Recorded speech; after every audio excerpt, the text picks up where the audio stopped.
আমি আপনাদের ঘরের ছেলে, আপনাদের মাঝে আমি থাকবো, আগামীতে যেন থাকতে পারি সেই সুযোগ সুবিধা দিব।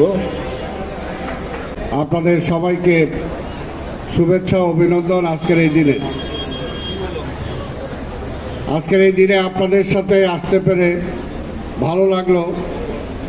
ওই জয়ন্তদাকে বলছিলাম যে আজকে শুক্রবার নয়, অন্য দিন হলে সারাটা দিনই হয়তো আপনাদের সাথে থাকতে পারতাম, তাহলে আরও ভালো লাগতো। আর পরিবার দিবস, নিশ্চয়ই পরিবার, আমরা বিশ্বাস করি বাংলাদেশে হিন্দু মুসলিম বৌদ্ধ খ্রিস্টান আমরা সবাই মিলে একটা পরিবার। আমাদের মধ্যে এই পরিবারের বন্ধন যুগ যুগ ধরে ছিল।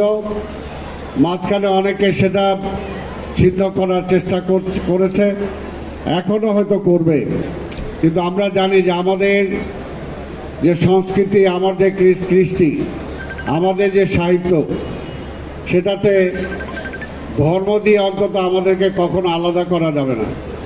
বাংলাদেশের মানুষ সবসময় যার যার ধর্ম তার তার, কিন্তু দেশ আমার, এই নীতিতে আমরা সবাই বিশ্বাস করি। বাংলাদেশ আমার দেশ। তাই আমাদের পারিবারিক বন্ধন আরও দৃঢ় হবে।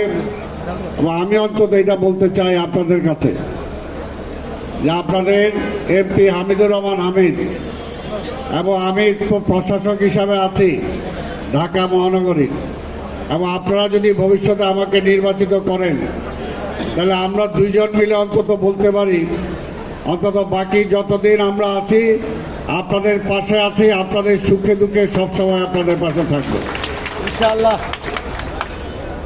এবং আপনাদের পরিবারের সদস্য হিসাবে থাকবো। কোনো সুখ দুঃখে পাবেন, এবং আমি বিশ্বাস করি যে কোনো দুঃখের কোনো গ্লামে আপনাদেরকে গ্রাস করতে দিব না। আমরা দুইজন ডাল তরাল হিসাবে আপনাদের পাশে দাঁড়াবো, এটা বলতে পারি। আমরা আমাদের নেতা মাননীয় প্রধানমন্ত্রী জনাব তারেক রহমান, তিনিও বিশ্বাস করেন, তিনি দেখেছেন তার বক্তব্যে, তার কর্মের মধ্য দিয়ে তিনি ইতিমধ্যেই প্রমাণ করেছেন যে তিনি শুধু বিএনপির নেতা না, তিনি শুধু আমাদের ধর্মীয় নেতা না, তিনি সকল ধর্মের সকল বর্ণের নেতা, তিনি বাংলাদেশের নেতা। এবং তার আচার আচরণ, তার কথাবার্তায়, কাজে কর্মে ইতিমধ্যেই কিন্তু এটা পরিস্ফুটিত হয়েছে। কাজে আমরা বিশ্বাস করি বাংলাদেশটাকে সামনে এগিয়ে নিয়ে যেতে হলে কোনো ধর্মীয় গণ্ডিতে বাধা যাবে না। কোনোভাবেই নিজেরা যাতে একটা দলীয় গণ্ডির আবর্তে আমরা আবর্তিত না হই। দল থাকবে, ভিন্ন মত থাকবে, ধর্ম থাকবে, কিন্তু দেশের প্রয়োজনে আমরা সবাই ঐক্যবদ্ধ হয়ে আমরা থাকবো, এটাই হলো সবচেয়ে বড় কথা। এই স্পিরিটটা যদি আমাদের মধ্যে থাকে, আমি বিশ্বাস করি যে বাংলাদেশ খুব দ্রুত সামনের দিকে এগিয়ে যাবে। আজকে দেখেন সারা পৃথিবীতে অর্থনৈতিক মন্দা চলছে, আজকে মধ্যপ্রাচ্যের যুদ্ধের কারণে, কিন্তু আমাদের নেতা, আমাদের প্রধানমন্ত্রী কিন্তু তার সাহস হারান নাই।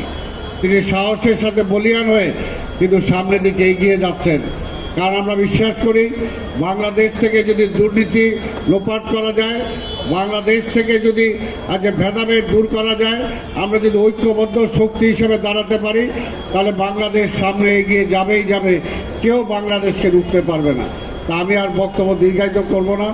আমি শুধু এটাই বলি যে ভবিষ্যতে যে কোনো পূজা পার্বণ যেটাই হোক, আমি জয়ন্ত কুমার দাকে বলেছি যে কোনো অনুষ্ঠানে, যে কোনো কিছুতে অফিসিয়ালি ঢাকা সিটি কর্পোরেশন আপনাদের সাথে থাকবে, অফিসিয়ালি থাকবে। যে কোনো ব্যাপারে সহযোগিতায়, আর্থিক হোক, মানসিক হোক, যে কোনো সহযোগিতা ইনশাল্লাহ ঢাকা সিটি কর্পোরেশন আপনাদের পাশে থাকবে।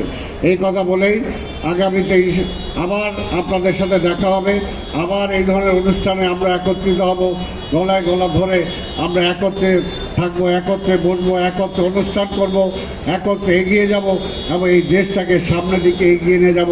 এটাই হোক আমাদের ব্রত, এবং এটাই হোক আজকের এই পরিবার দিবসের যে পারিবারিক বন্ধন, এটার আমাদের শিক্ষা হোক আজকে। এটাই এই আশা পোষণ করে আপনাদের সবাইকে ধন্যবাদ জানিয়ে আমার বক্তব্য শেষ করছি।